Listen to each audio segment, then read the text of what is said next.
Hi friends, welcome to Sweety Kitchen. ఈరోజు అయితే గోధుమ పిండితో హెల్తీగా సమోసా రెసిపీని అయితే షేర్ చేస్తున్నానండి. మనం మైదా పిండితో కాకుండా గోధుమ పిండితో కూడా ప్రిపేర్ చేసుకోవచ్చు. ఈ విధంగా ప్రిపేర్ చేసి హెల్తీగా పిల్లలకి పెట్టినా కూడా ఏం ప్రాబ్లం లేదండి.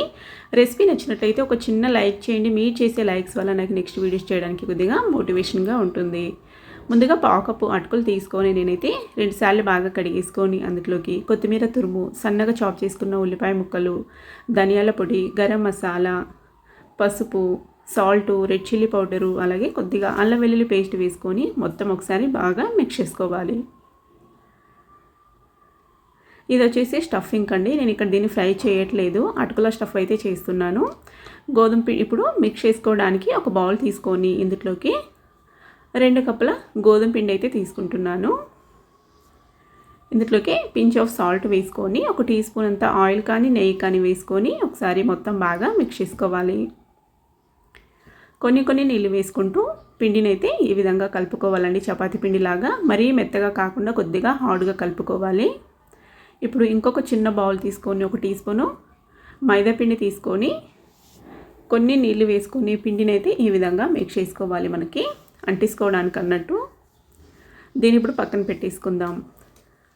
హాఫ్ అన్ అవర్ తర్వాత మనము గోధుమ పిండిని తీసుకొని ఈ విధంగా, నేను ఇక్కడ తీసుకున్న పిండి వచ్చేసి 3 ఉండల్లాగా అయితే వచ్చినాయండి. ఈ విధంగా బాగా పిండిని నీట్ చేసుకొని ఒకసారి కొద్దిగా పొడి పిండి వేసుకుంటూ మనము వీలైనంత పల్చగా చపాతీలాగా అయితే ఒత్తుకోవాలి. పిండి అనేది మెత్తగా ఉండకుండా చూసుకోండి. పిండి బాగా గట్టిగా ఉంటేనే మనకి ఈ సమోసాలు అనేవి పర్ఫెక్ట్గా వస్తాయి. గోధుమ పిండితో పిండి కనుక మెత్తగా మీరు ప్రిపేర్ చేసుకున్నారంటే సాఫ్ట్గా అన్నట్టు, పర్ఫెక్ట్గా రావన్నట్టు. చూడండి, అన్నీ ఈ విధంగా పల్చగా చపాతీలాగా అయితే ఒత్తుకోవాలి. పెనం మీద వేసుకొని సిమ్లో పెట్టుకోవాలి. ఫ్లేమ్ని సిమ్ టు మీడియంలో పెట్టుకొని ఈ విధంగా 2 వైపులా లైట్గా కాల్చుకోవాలండి, ఎక్కువ కాలవద్దు. చూడండి, అన్నీ ఈ విధంగా కాల్చేసుకొని వీటిని ఇప్పుడు స్క్వేర్ షేప్లో కట్ చేసుకుంటున్నాను. నేనైతే ఇక్కడ ఈ విధంగా ఎడ్జెస్ వచ్చినాయి, పక్కన పెట్టేసుకుందాం. చాలా ఈజీగా ప్రిపేర్ చేసుకోవచ్చండి. మనం మైదా పిండి వాడకుండా హెల్తీగా గోధుమ పిండితో కూడా, స్టఫింగ్ కూడా మనము ఫ్రై చేయకుండా సింపుల్గా ఈ విధంగా అటుకులతో ప్రిపేర్ చేసుకోవచ్చు. ఈవినింగ్ స్నాక్స్ కానీ, టీ టైం స్నాక్స్ కానీ, పిల్లలకి స్కూల్లో కూడా ప్రిపేర్ చేసి పెట్టొచ్చండి. హెల్తీగా తినేస్తారు అన్నట్టు ఇష్టంగా. ఈ విధంగా షీట్స్ ప్రిపేర్ చేసుకుని ఉంటాం కదా, వీటిని అయితే నేను ఈ విధంగా ఫోల్డ్ చేసుకుంటున్నాను. మీకు ఎలాగొస్తే అలాగైతే ఫోల్డ్ చేసుకోవచ్చు. మీకు కనుక నా ఫోల్డింగ్ నచ్చినట్లయితే ఒక్క లైక్ చేయండి. చూడండి, ఈ విధంగా మనం ప్రిపేర్ చేసి పెట్టుకున్న మైదా పిండి మిక్చర్ని ఈ విధంగా అప్లై చేసుకొని మొత్తం ఈ విధంగా అయితే క్లోజ్ చేసుకోవాలి.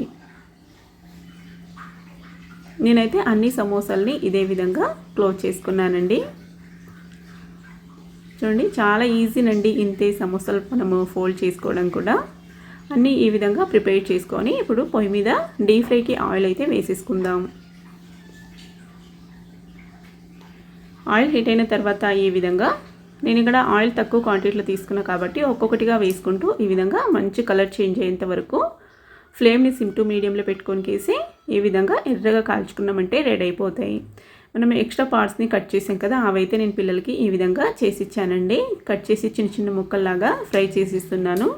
లైట్గా మనము సాల్ట్, పెప్పర్ పౌడర్ మనం చిలకరించి ఇచ్చామంటే చాలా ఇష్టంగా తింటారు. ఇంతేనండి, చాలా ఈజీగా అలాగే హెల్తీగా మనకి గోధుమ పిండితో సమోసాలు అయితే రెడీ అయిపోయినాయి.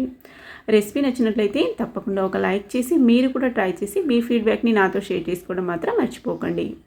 ఇలాంటి మరిన్ని రెసిపీస్ కనుక కావాలనుకుంటే ఛానల్ని సబ్స్క్రైబ్ చేసుకొని ఫాలో అవ్వండి. Thank you for watching. Bye.